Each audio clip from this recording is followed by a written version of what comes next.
Hello students, आपका स्वागत है आपके अपने चैनल पाठशाला बाय करियर क्राफ्टर्स पे। तो आज हम लोग सोशल साइंस का प्रैक्टिस सेट 13-13 देखने वाले हैं। इस सेट में 20 इंपॉर्टेंट प्रश्न है जो बहुत ही ज़्यादा आपके लिए इंपॉर्टेंट होने वाला है। ये 20 प्रश्न जो है, क्योंकि ये 20 प्रश्न वही प्रश्न है जो आपसे या फिर क्वेश्चन बैंक देखा जाए तो हर बार ये सब जो क्वेश्चन रिपीट हुआ है, ठीक है, आज तक ये रिपीट होते आया है।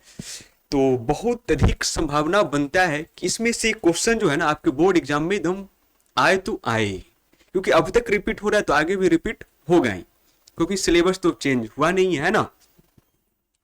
तो इसी को 20 क्वेश्चन को हम लोग इस वीडियो में देखेंगे बहुत ही कम समय में, ठीक है, क्योंकि आप इसको रिवीजन कर सकते हैं। ठीक है, मात्र 10 से 15 मिनट का क्लास होता है, 20 क्वेश्चन देखते हैं, जो इंपॉर्टेंट हो उसके बारे में बताते हैं। ठीक है, आप एग्जाम टाइम भी इस चीज को टोटल हम लोग 32 सेट देखेंगे। ठीक है, टोटल कितना 32 सेट हम लोग देखेंगे, इसका मतलब 640 क्वेश्चन हम लोग देखेंगे। देख लेते हैं आप 640 क्वेश्चन तो हमें पूरा आशा है कि आप 40 में 40 आप ला सकते हैं। ठीक है, चलिए आज का सबसे फर्स्ट नंबर हमारा क्वेश्चन है कि यंग इटली की स्थापना कब हुआ था। तो यंग इटली का स्थापना कब हुआ था, तो 1831 में। कब हुआ था? 1831 में हुआ था। ठीक है, कौन किए थे? तो मेजनी ने किए थे। नेक्स्ट, यंग इटली की स्थापना किसने की थी? तो यंग इटली की स्थापना किसने किए थे? तो मेजनी ने। कौन किए थे? मेजनी ने, है ना। ऑप्शन नंबर सी सही आंसर हो जाएगा। ठीक है, यंग इटली की स्थापना कौन किए थे? मेजनी ने किए थे। ठीक है, चलिए थर्ड नंबर है, जर्मनी के एकीकरण में बिस्मार्क ने कौन सी नीति अपनाई? कह रहा है जो जर्मनी का एकीकरण हो रहा था उस समय जो बिस्मार्क था वो कौन सा नीति अपनाया था? तो कौन सा नीति अपनाया था? तो रक्त और लौह का। इसमें लिख दिया उल्टा, लौह और रक्त का। ठीक है, इस ऑप्शन नंबर बी, इसी को हम लोग बोलते हैं रक्त और लौह की नीति अपनाया था। कौन? बिस्मार्क ने, है ना। कब? तो जर्मनी के एकीकरण के समय में। नेक्स्ट है 4 नंबर, 19वीं सदी को कौन सा युग कहा जाता है? कह रहा जो 19वीं सदी का जो युग है ना, जो समय है, उसे क्या कहा जाता है? तो उसे क्या कहा जाता है? तो उदारवाद का युग, है ना। उदारवाद कहने का मतलब इसमें जितने भी पढ़े लिखे लोग थे वो शामिल होते थे, डॉक्टर, इंजीनियर, प्रोफेसर, ये सब। ठीक है, तो 19वीं सदी को कौन सा युग कहते हैं? तो उदारवाद का युग कहते हैं।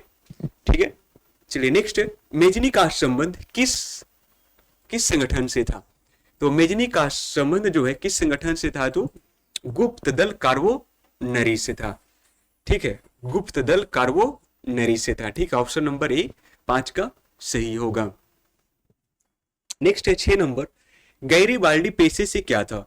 देखिए आप लोग जो क्वेश्चन है ना उसका कमेंट में आप लोग आंसर दे सकते हैं। ठीक है, और वीडियो को ज्यादा से ज्यादा अपने दोस्तों में शेयर करिए, और चैनल पे नए हैं तो चैनल को सब्सक्राइब करिए।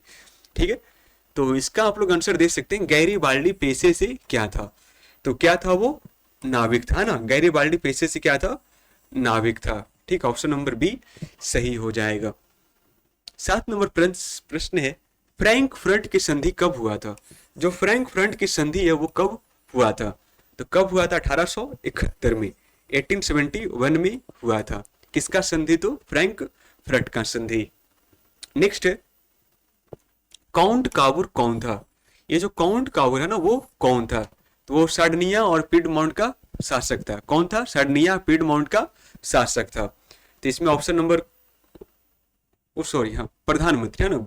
सार्डिनिया पिडमॉन्ट का प्रधानमंत्री था। ऑप्शन नंबर ए सही हो जाएगा। ठीक है, ऑप्शन नंबर ए सही हो जाएगा, सार्डिनिया पिडमॉन्ट का प्रधानमंत्री। नेक्स्ट है, इटली तथा जर्मनी वर्तमान में किस महादेश के अंतर्गत आते हैं? इटली तथा जर्मनी जो प्रेजेंट में किस महादेश में आते हैं? तो किस में आते हैं वो? यूरोप में। किस में?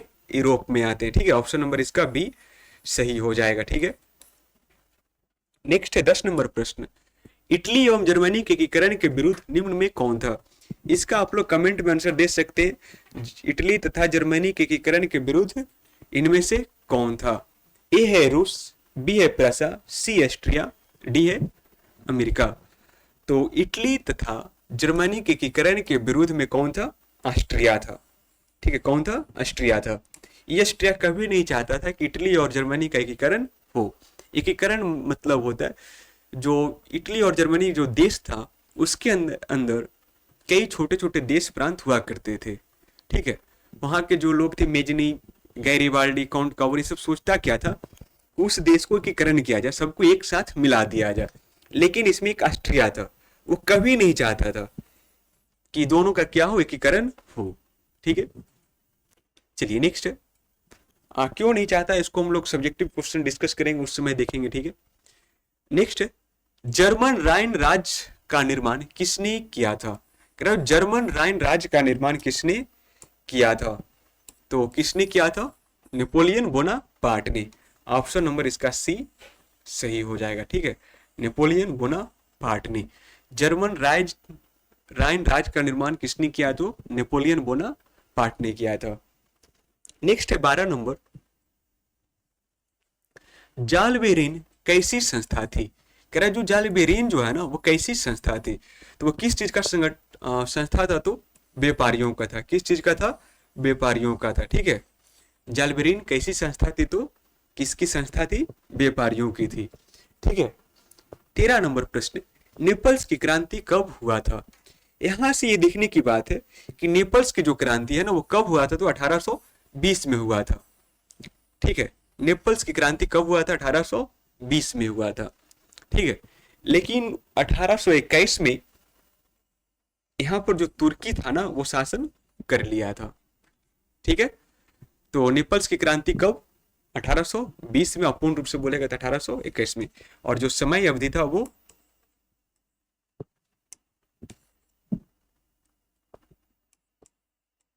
1821 था। ठीक है, जो समय अवधि था नेपल्स की क्रांति का। नेक्स्ट, चार्टिस्ट आंदोलन कहाँ हुआ था? कह रहा जो चार्टिस्ट आंदोलन था वो कहाँ हुआ था? तो इंग्लैंड में हुआ था। कहाँ? इंग्लैंड में। यहीं पर ऑप्शन कभी कभी दे देता है ब्रिटेन आपका। ठीक है, तो इंग्लैंड और ब्रिटेन दोनों सेम है। तो चार्टिस्ट आंदोलन कहाँ हुआ था? तो इंग्लैंड में हुआ था। ठीक है, अगर ब्रिटेन है तो ब्रिटेन भी सही होगा। ठीक है, चलिए 15 नंबर प्रश्न है, एड्रियाना पुल की संधि कब हुआ था? तो एड्रियाना पुल की संधि कब हुआ था? तो 1829 में। ठीक है, कब हुआ था? 1829 में। कौन संधि? तो एड्रियाना पुल की संधि, है ना। 16 नंबर प्रश्न है कि यह एड्रियाना पुल की संधि किन दो देशों के बीच में हुआ था? तो जो एड्रियाना पुल की संधि था वो किन दो देशों के बीच में हुआ था? तो किसके बीच में हुआ था? तो तुर्की और रूस के बीच में, है ना, तुर्की और रूस के बीच में हुआ था। ठीक है, एड्रियाना पुल की संधि किन दो देशों के बीच? तो तुर्की और रूस के बीच। ठीक है, कब हुआ था? तो 1829 में हुआ था। ठीक है, चलिए नेक्स्ट है, सेडौन का युद्ध किनके बीच हुआ? कह रहे जो सेडौन का युद्ध है वो किनके बीच हुआ था? तो ये बहुत ही इजी क्वेश्चन है, इसका आप लोग आंसर दे सकते हैं। तो सेडौन का युद्ध किनके बीच? फ्रांस और प्रसा के बीच। ठीक है, सेडौन का युद्ध किनके बीच? फ्रांस और प्रसा के बीच हुआ था सेडौन का युद्ध। ठीक है, नेक्स्ट है 18 नंबर।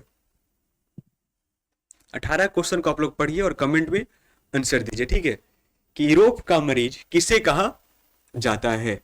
कह यूरोप का मरीज किसे कहा जाता है? तो किसे कहा जाता है? तुर्की को।